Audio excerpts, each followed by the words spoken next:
Do you want me to say who I am and all that?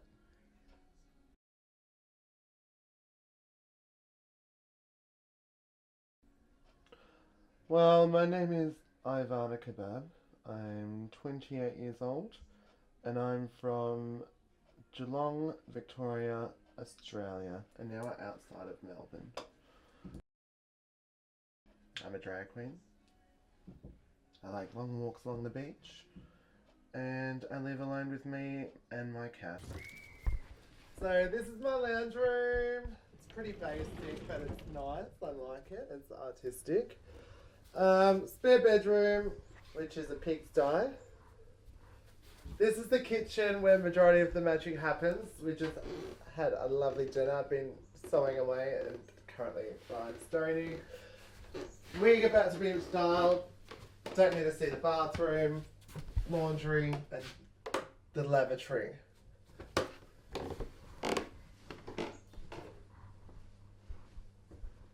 So if you want to just follow me through, Cleo.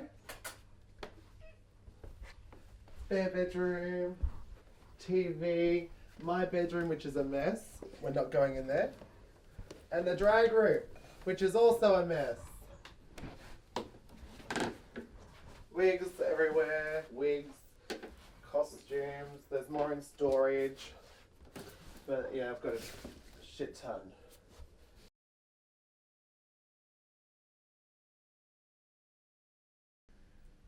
The way I describe the way I've decorated my house would be eclectic, recycled, and just me. Like, there's a bit of everything.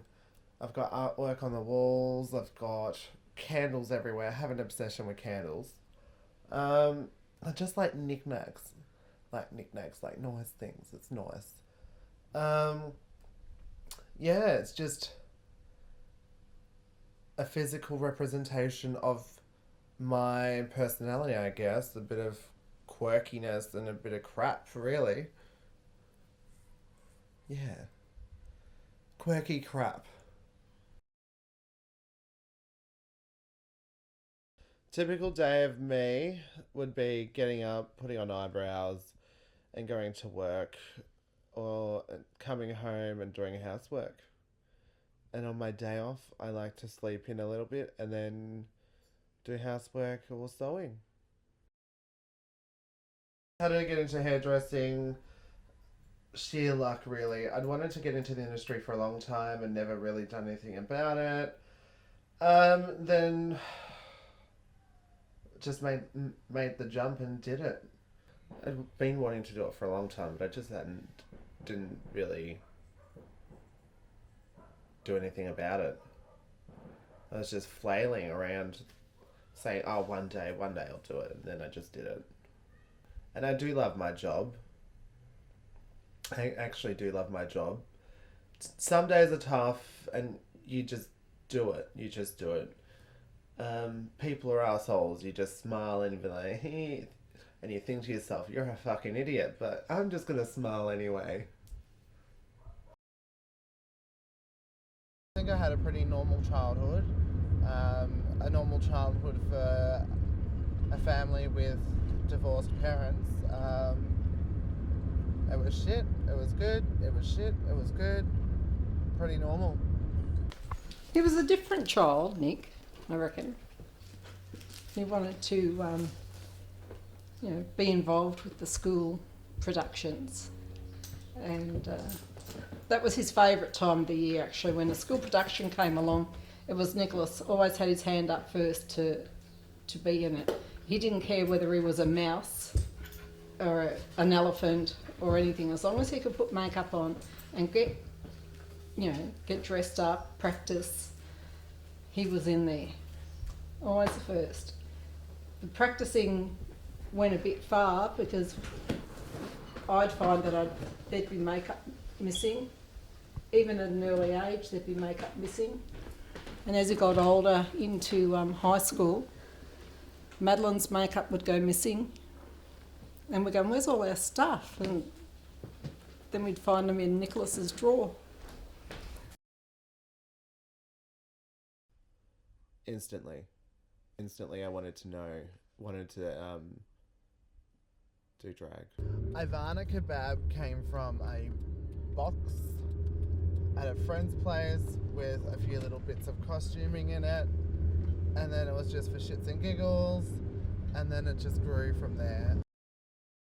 Like that, the drag queens have such power on stage and such presence, and I wanted that.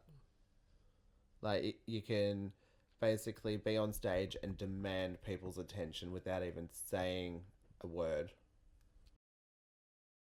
My first gig was at a bar on Commercial Road in South Yarra, Melbourne, called Priscilla's at 153. It was actually owned by my dear friend Priscilla Posley and her partner at the time. My early drag was crap. Absolute shite. Like, she was not pretty at all.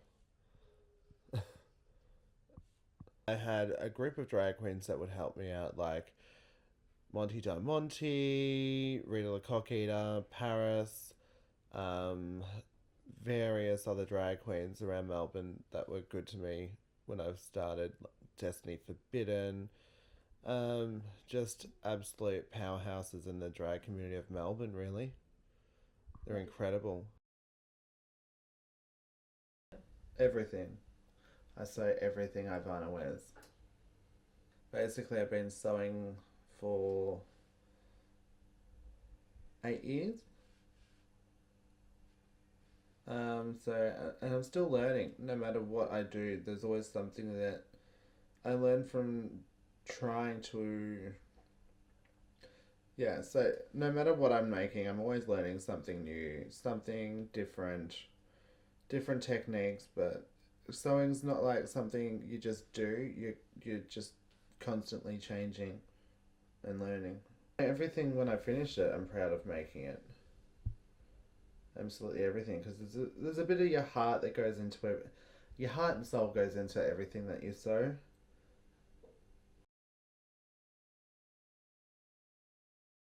It's not a sexual thing to him.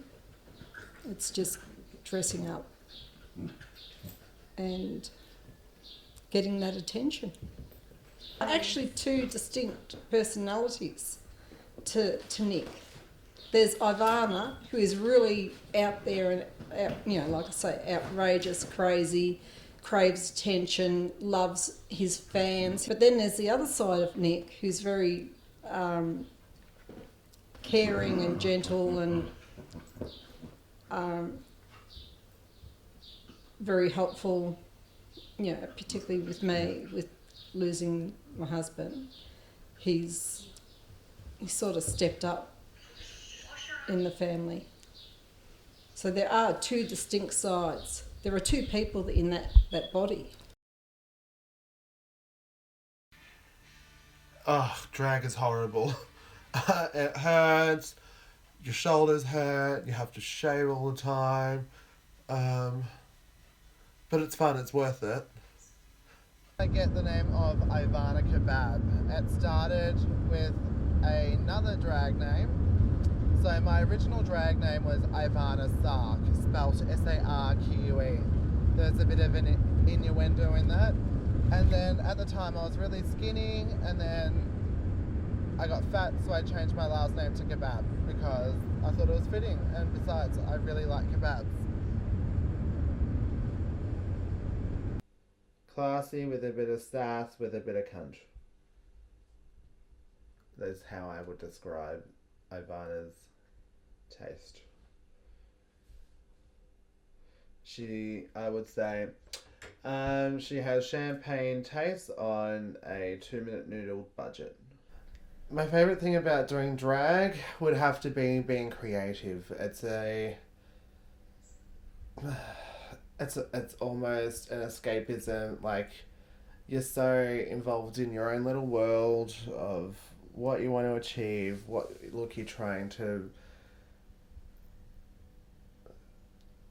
I don't know, the look you're trying to showcase, and what emotion you're trying to portray from a particular costume. Who are my influences in drag? My influences in drag vary all the time. Adele's a big influence. Bianca Del Rio, because she doesn't take shade or shit from anyone. Yeah, just it varies. My favourite type of drag for myself would probably be like your pin-up or vintage inspired looks. And I just love classical shapes and forms. Like busty and curvy. I think there's such an emphasis on being skinny in drag and being fishy that it's lost its real self as to kind of make fun of femininity. Hair and bling. You have to have good hair and you have to have nice bling, because otherwise you look like a $2 hooker. My favourite part of the face is getting the face off. Taking it off. Purely for the fact that this takes so much time and it's a pain in the ass. I think mental prep is during like putting a face on. You are becoming that person instead of being your everyday self. Eyeshadow that I use is actually hair chalk. It's awesome stuff. It really depends on what you want to do. A lot of things they say they're an eyeshadow, but you can use them for a lip or a highlight. Makeup's never ending, really. You can use it for whatever you want. It's always changing. Constantly changing. Like one week it might be fishy. It just depends on what I'm feeling. But yeah, my face is always changing. So there's never one style of face that I do. I love Adele. Like, she gives me life. I just love her because she's not your typical like multi-award winning recording artist. Like, she's normal. She's classy. She's a bit of a scouser. She's just her. I love her. And she's not afraid to be a bit of a dick. I saw her in concert and she's constantly laughing at herself. She freaks out with bugs. She seems like a pretty normal person, really. And that's what I like about her. She's not like a cunt. That my ambitions in drag was to be the best Adele impersonator in the world. Yeah. I want to be the best.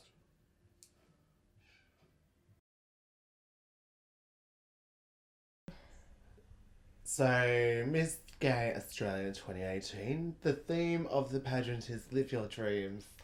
The pageant is a pageant for transgender Australians or drag queen Australians. Yeah, that's pretty basic. How big a deal is a pageant? It's a big deal, but it's not a big deal. The costumes and hair and everything that go along with it are a big deal because you have them forever. The pageant itself is more fun than anything.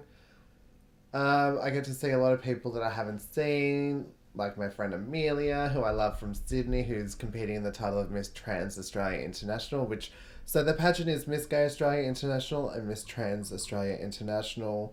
So yeah, it's just basically meeting new people, seeing familiar people you haven't seen for a while, and just having fun and a bit of a laugh at the same time.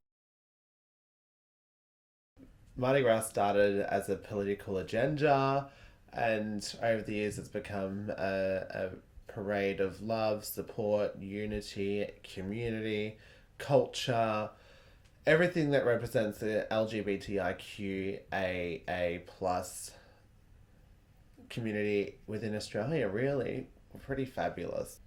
The headline act had been confirmed as gay god to every gay man. Fucking Cher. Like, yeah, Cher. I'm excited. So I'm going to sew A vintage inspired look of a tailored jacket with a flounce and a high-waisted pencil skirt with a white blouse. The jacket's going to have epaulets with these amazing stars on it and gold fringing, and it's going to be awesome. Mardi Gras is definitely going to be up there. It's the first time I've ever marched at Mardi Gras or even been to Mardi Gras. And to be asked to march, it's huge.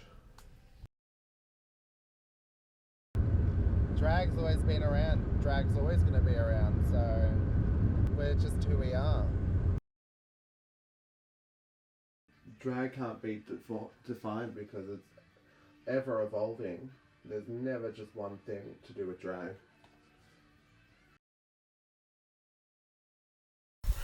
Ivana. Ivana. Ivana. Ivana.